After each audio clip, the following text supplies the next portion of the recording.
নমস্কাৰ সকলোকে মোৰ নতুন এটা ব্লগলৈ স্বাগতম জনাইছোঁ। আজি আমি আহিলোঁ কচুমাৰীত থকা বগৰী চাপৰিলৈ বুলি। বহুত দিনৰ মূৰত গোটেই লগৰকেইজনী মিলি ভাবিলোঁ সৰু সুৰাকৈ পিকনিক এটা খোৱা যাওক বুলি, সেয়েহে আমি বগৰী চাপৰিলৈ বুলি আহি পালোঁ। এয়া আমি 20 টকাৰ টিকেট কাটি ভিতৰলৈ সোমাই আহিলোঁ। চাওকচোন কি ধুনীয়াকৈ ভিতৰখন সজাই পৰাই তুলিছে। পিছে বহুত দিনৰ পৰা গোটেইকেইজনী মিলি কথা পাতিয়ে আছিলোঁ ক'ৰবালৈ পিকনিক যাওঁ বুলি। অৱশেষত অহা হ'লগৈ আৰু। এইফালে আমাৰ চাহ পাৰ্টি দেই গাইজ, বেলেগ বুলি নাভাবিব আকৌ।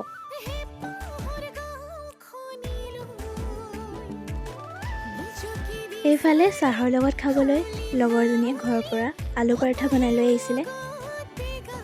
এইফালে আমাৰ টেঙা খোৱাৰ যা যোগাৰ চলিছে দেই। এনেদৰে বহুত দিনৰ মূৰত গোটেই লগৰখিনি মিলি খোৱা আৰু ফূৰ্তি কৰা মজাই বেলেগ নহয় জানো। এইবাৰ ৰুটি আৰু মাংস দেই, পিছে সকলোবোৰ ঘৰৰ পৰা বনাই লৈ আহিছিলোঁ। আইজৈ এইফালে নাচিবলৈ লাগিলেই দেই। আজি সকলোৱে মিলি বহুত ফূৰ্তি কৰিলোঁ। এতিয়া সকলো ঘৰমুৱা হৈছোঁ আৰু।